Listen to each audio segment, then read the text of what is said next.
So hello there! In this video I'm going to be droning on about getting a check engine light checked out in my Gallardo Superleggera. And I'm going to go through what I think it might be, the costs involved, or at least the likely costs involved, and basically what's been happening. And I'm getting the check engine light dealt with and also the brake pads dealt with on the front brakes, because they have been a little bit squeaky and they basically needed to be dealt with. So that's basically what I'm going to be doing here. So let's go over what's happening with the car. So I have a check engine light on at the moment. For anyone who has had a Gallardo, that would not be surprising to you.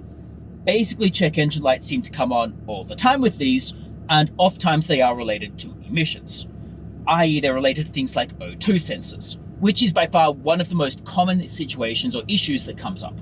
I had that on my old Gen 1 Gallardo where I needed to get that checked out and replaced, and now I have it on this one. In the old Gen 1 Gallardo, I had a cat delete and an aftermarket exhaust. On this one, I just have an aftermarket exhaust, so a titanium exhaust. But periodically you need these things dealt with, even if they didn't have a check engine light to begin with. So my check engine light has emerged. It is likely to be an O2 sensor. Now on my Gen 1 Gallardo, I took that directly through to Lamborghini in Sydney. They dealt with it, and it cost me about $4,000 all up to get this dealt with. Now I'm taking it to an independent mechanic that I've had good experiences with, and we'll see whether it ends up being cheaper. I'm anticipating it being rather a lot cheaper, but I don't know how much cheaper. Because apparently when the dealership deals with the check engine lights and the O2 sensors, they basically replace all of the sensors. So they kind of do overkill, whereas the independent dealers are less likely to do so. So I suspect it will be a lot cheaper. For the brake pads, when I had the back ones done, so the pair of back ones, that cost me in the vicinity of $1,500 to get both of them done. So if I'm getting both of the front ones done, I suspect it will cost basically the same amount. It does remain to be seen whether it's cheaper, more expensive, but probably something similar, to be honest, is what I'm expecting. So that's basically what I'm going to be doing here. Now, the car still drives perfectly okay with the check engine light. You can drive a car for a long time with a check engine light. It isn't falling apart, it's not making unusual noises, it's not dying. So basically, I don't see there being a problem driving it. But I do need to get it checked out at some point, if only because I want it dealt with, so that if something major does occur, I can notice that that major thing has occurred. So hence why I will get it checked out. But you don't need to get it dealt with immediately. You can wait.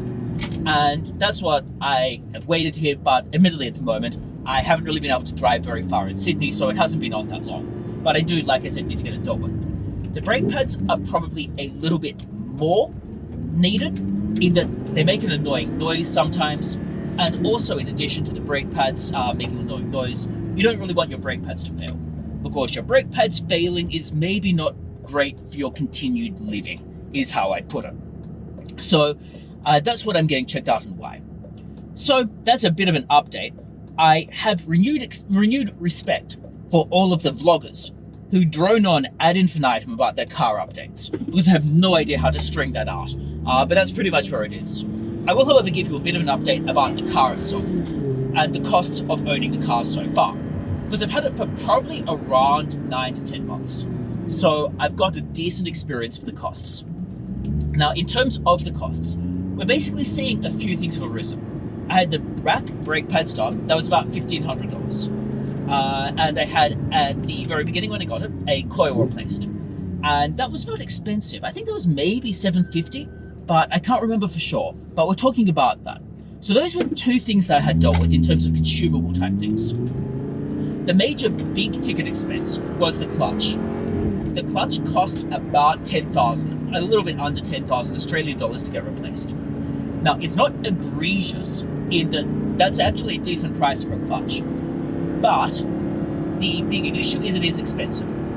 Now, with my car, the clutch snap test checked out okay when I got it. The main issue seems to have been that maybe the driver had been launching it a lot, so even though the clutch snap test seemed to be fine, other parts were wearing out within the clutch. So the snap test didn't totally detect everything that had gone wrong, and that, from what I can gather, is what was driving the need to replace it. Now again, I'll stand corrected on whether that was really the issue, but that is my interpretation of what the issue was and why I needed the clutch replaced. So that, like I said, was about 10,000 Australian. I also had the car serviced, and serviced at Lamborghini. and that is not cheap. That cost about 2,000 Australian dollars to get that done. Now, Lamborghini Sydney is very nice. They're very easy to deal with. I don't think they really overcharge, notwithstanding the cost of my O2 sensor issue before. However, it is not cheap. You could get it done cheaper from another mechanic. The main reason I had it done at Lamborghini Sydney is because then I can say, I had it done at Lamborghini Sydney, so when someone comes along to buy it, they're like, oh, done at Lamborghini Sydney, it must be taken care of. So basically it's for resale. And that pretty much is the cost so far. Not exactly the cheapest in the world, but I mean, it is what it is. I've heard much worse. And my Gen 1 Gallardo was much, much more painful to deal with. Like, there were a whole host of things I needed to deal with. The oil was kind of sludgy. There was a terrible quality wrap on it that needed to be removed. A whole lot of issues that needed to be dealt with. Whereas for this one, it's been relatively minor, the clutch notwithstanding. And I don't expect to have to replace the clutch again anytime soon, unless I ultimately end up driving terribly and messing up the car, which I am hoping I won't be doing, but you never know. So that's basically what my cost of ownership has been like. It hasn't been egregious, but of course it has not been like super, super cheap or anything like that. So at the moment, I'm on my way to the mechanic. Now, the mechanic that I use is European Galleria in Sydney. The main reason I've settled on them is when you're choosing a mechanic, you want to choose someone that has experience with these cars, doesn't overcharge you, and is quite pleasant to deal with. So Louis at European Galleria is very easy to deal with. He doesn't overcharge, and he has experience with the cars, and has owned a Gen 1 Gallardo for quite some time. So I definitely trust him with the car. I have no issues with taking it now. So that's pretty much the update with the car so far. The next question, of course, is what future plans might I have for the car? I.e., am I going to be keeping it, selling it, or whatever? Well, the answer to that is, in order for me to sell this, I need to replace it with something that is better than a Gallardo. The question is, what would I replace it with? An R8 would not be a substitute for a Gallardo. No matter how nice they might have become, it would not be a substitute. I would not sell this for an R8. So that's already out. That means for me to sell this, I need to basically upgrade it to an Huracan, or I need to upgrade it to some form of Ferrari. So at the moment, their new lineup, F8. Or I need to go for something different like a McLaren. So a McLaren Artura, or maybe an Aston Martin. The only Aston Martin I like is the Aston Martin Valhalla, which seems to be egregiously expensive. I mean, it's a good car, but out of my price range. The Huracan STO is probably out of my price range as well, but probably less so than the F8 Tributo.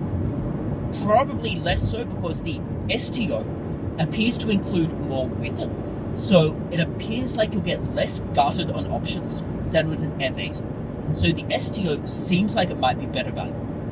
Also, being like a special edition, it seems like it's more likely that it will hold value than an F8, but I'll definitely stand corrected on that. So hence why the STO over the F8. Another option is the McLaren Artura. Now, I don't really know the pricing of the Artura. I know the base price, but I don't really know what the option pricing is like. So it's difficult to really get an idea of how much it will cost all up. However, it seems to be a bit cheaper than the STO, and in my opinion, a bit nicer than the STO. I like the interior better. I think it's faster. There's a whole host of benefits. The disbenefit is McLaren reliability.